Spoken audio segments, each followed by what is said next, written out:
Hello दोस्तों, स्वागत है आप सभी का एसकेएमई ऑफिशियल में। आज हम लोग बात करने वाले हैं SKME semester 5 minor paper political science के बारे में। अगर आपका माइनर में पॉलिटिकल साइंस है तो आपके लिए वीडियो बहुत इम्पोर्टेंट होने वाला है।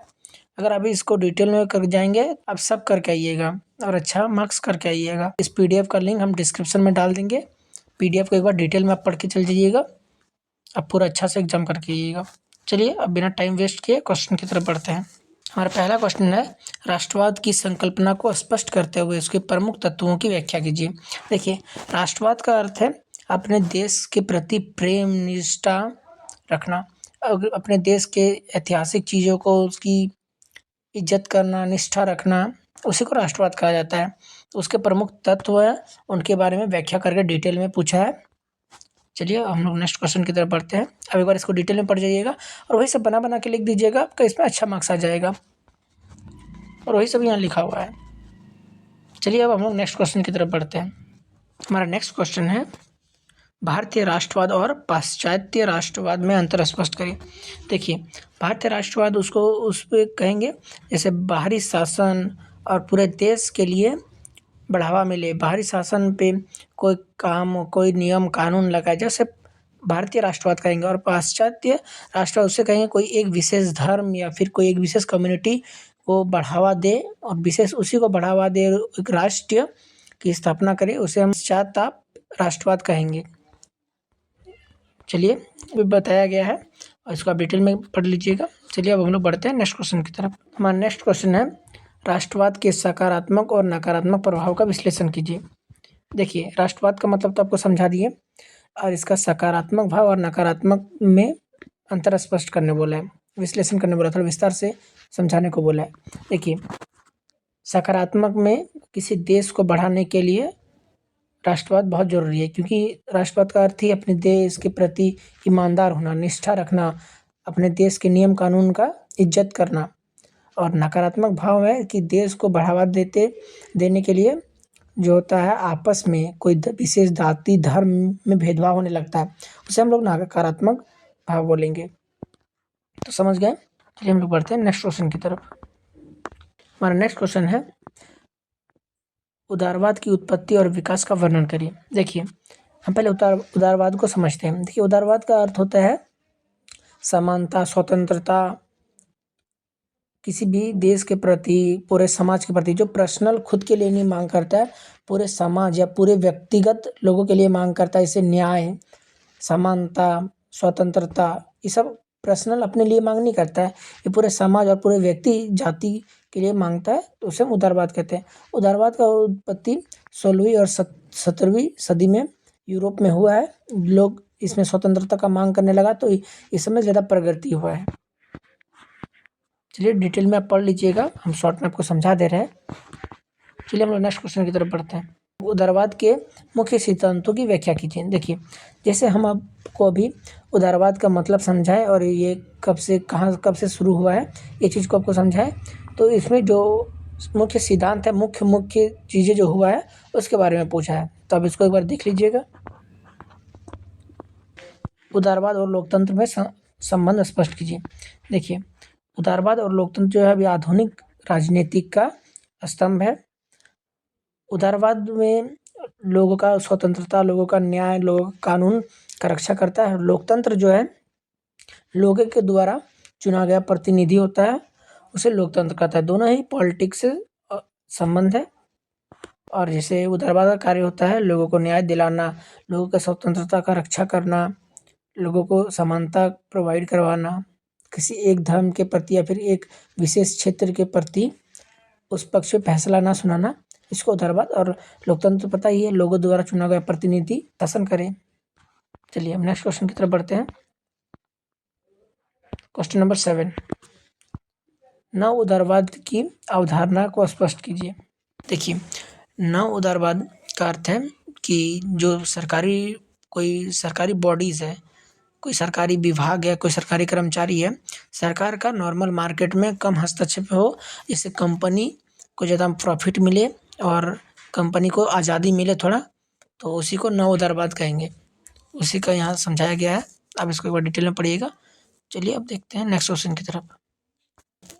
क्वेश्चन नंबर 8, नव उदारवाद और वैश्वीकरण के संबंध पर चर्चा कीजिए। देखिए, नव उदारवाद और वैश्वीकरण दोनों ही किसी देश के डेवलपमेंट में एक अहम रोल प्ले करता है। नव उदारवाद का तो मतलब समझा दिया आपको कि जो सरकारी बॉडीज होती है उसको मार्केट में कम हस्तक्षेप करना, और वैश्वीकरण जो ट्रेड होता है कोई देश से अलग देश का, उसमें अगर बॉडीज का कम हस्तक्षेप रहेगा तो उसमें ज़्यादा प्रॉफिट होगा और देश का डेवलपमेंट ज़्यादा होगा और कंपनी का प्रॉफिट ज़्यादा होगा। इसके लिए कोई भी कंपनी या कोई भी बॉडीज़ का प्रॉफिट ज़्यादा होगा, इससे देश का डेवलपमेंट होगा और कंपनी लोग को ज़्यादा से ज़्यादा मिलेगा। देखिए, हम लोग बढ़ते हैं अपना नेक्स्ट क्वेश्चन की तरफ। वैश्वीकरण क्या है? देखिए, वैश्वीकरण का अगर हम लोग अर्थ समझे तो वैश्वीकरण का अर्थ होता है कि एक कोई देश एक दूसरे से जो सामान का आदान प्रदान ट्रेडिंग करे, चाहे वो कुछ भी तरह का चीज़ हो, चाहे वो वहाँ का लोगों का यहाँ आना जाना, सामानों का आदान प्रदान होता है ना। इस तरह से दो देश मिलके ये रहते हैं तो उस महाद्वीप का, उस कॉन्टिनेंट का बहुत ज़्यादा जल्दी डेवलपमेंट होता है और वो उस महाद्वीप का भी नहीं बाकी देश का बहुत ज़्यादा डेवलपमेंट होता है। और किसी तरह से भी मुसीबत आता है तो एक दूसरे के साथ खड़े होते हैं, तो वही वैश्वीकरण का अर्थ है। चलिए नेक्स्ट क्वेश्चन की तरफ बढ़ते हैं। हमारा नेक्स्ट क्वेश्चन है, मार्क्स के प्रमुख सिद्धांतों की व्याख्या कीजिए। देखिए, अगर मार्क्सवाद का आपको हम शॉर्ट में समझाएं तो लोकल जो मार्केट होता है उसमें दो तरह के लोग पाए जाते हैं। एक होता है पूंजीपति, दूसरा मजदूर। पूंजीपति जो होता है मजदूरों का शोषण करता है और मजदूर जो होते हैं वो शोषित होते हैं। इस तरह से दोनों मार्केट को चलाते हैं और इस तरह से इतिहास आगे बढ़ता है। तो अगर 2-3 लाइन में शॉर्ट में समझे तो इसका यही अर्थ है, बाकी अब इसको बढ़ा चढ़ा के लिख सकते हैं अपने हिसाब से। चलिए अब हम लोग बढ़ते हैं नेक्स्ट क्वेश्चन की तरफ। देखिए, हमारा नेक्स्ट क्वेश्चन है, ऐतिहासिक भौतिकवाद की अवधारणा को स्पष्ट कीजिए। देखिए, ऐतिहासिक भौतिकवाद क्या है?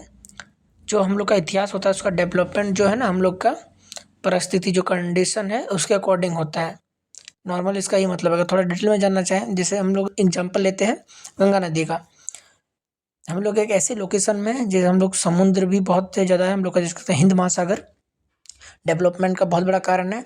और ऊपर जो है हिमालय, हिमालय से प्रमुख नदी जैसे गंगा, ब्रह्मपुत्र और यमुना नदी निकलता है, जो पूरे भारत को लगभग जो होता है खेती जैसे होता है, नहीं तो बंजर बन जाता है ज़मीन अगर गंगा नदी या फिर कोई भी देश में अगर नदी ना रहे तो सूखा पड़ जाता है, उसी में ऐसे होते रहता है।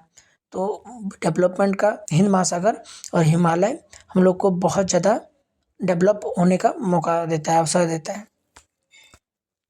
चलिए आगे बढ़ते हैं नेक्स्ट क्वेश्चन की तरफ। देखिए, जो मार्क्सवाद है ना, इसको दो व्यक्ति कार्ल मार्क्स और फ्रेडरिच एंजल इनके द्वारा स्थापित किया गया है। मार्क्सवाद का अर्थ है कि जो वर्ग में है, जो समझाए पहले भी आपको, कि जो पूंजीपति होता है वो मतलब श्रमिकों का शोषण करता है और श्रमिक जो होता है वो शोषित होते हैं।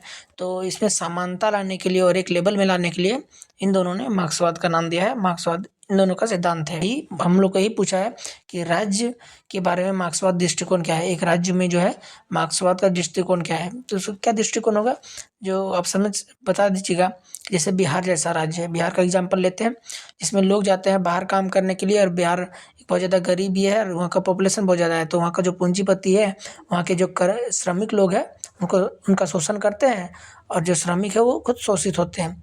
तो इसमें समानता लाने के लिए मार्क्सवाद होना बहुत ज़रूरी है और मार्क्सवाद एक एस्टेब्लिश्ड बोल सकते हैं कि एस्टेब्लिश सिद्धांत है।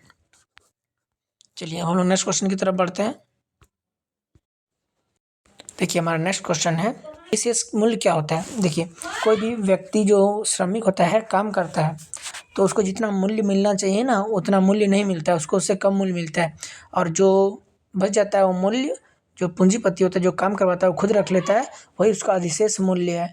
इसका समझने का छोटा सा बात ये है कि जो काम करता है मजदूर, जो उसका प्रॉफिट है, जितना उसको मिलना चाहिए उसका जो वैल्यू है उससे उसको कम मिलता है। जो प्रॉफिट है, एक्चुअल प्रॉफिट है, वो उसका पूंजीपति ही रख लेता है। अधिशेष मूल्य इसी को कहते हैं। चलिए हम लोग बढ़ते हैं नेक्स्ट क्वेश्चन की तरफ। भारतीय समाज में नारीवाद की प्रासंगिकता पर चर्चा कीजिए। देखिए, भारत नारीवाद जो है, इसको अगर हम शॉर्ट में समझें तो भारत का जो समाज है वो नारी को उतना दर्जा नहीं देता है जितना एक पुरुष को मिलता है। भले वो काबिल हो लेकिन उसको उतना नहीं समझा जाता, उसका बात का उतना वैल्यू नहीं किया जाता है। समाज में एक नारी को उतना वैल्यू उस लेवल पे इज़्ज़त नहीं करते हैं लोग। तो नारीवाद का जो प्रासंगिकता है उसको इसका अर्थ यही है कि उसको उतना दर्जा मिले, उसको पढ़ने लिखने दिया जाए, उसके साथ शोषण ना किया जाए और उसके बात का वैल्यू किया जाए और थोड़ा फ्रीडम मिलना चाहिए। तो नारीवाद की प्रासंगिकता को शॉर्ट में आपको समझाए। चलिए अब हम लोग बढ़ते हैं नेक्स्ट क्वेश्चन की तरफ। देखिए हमारा नेक्स्ट क्वेश्चन है, नारीवाद की अवधारणा और उसके विकास पे प्रकाश डालिए। नारीवाद का मतलब तो समझा दिए, उसका विकास वही कि उन लोग को जो चीज़ के लिए रोका जाता है अभी का समाज, जैसे पढ़ाई करने के लिए रोका जाता है, फ्रीडम नहीं मिलता है। और कोई लड़की कुछ करना चाहती है तो उनको उस चीज़ का फ्रीडम नहीं मिलता है, तो उनको वो सब चीज़ें करने देना चाहिए।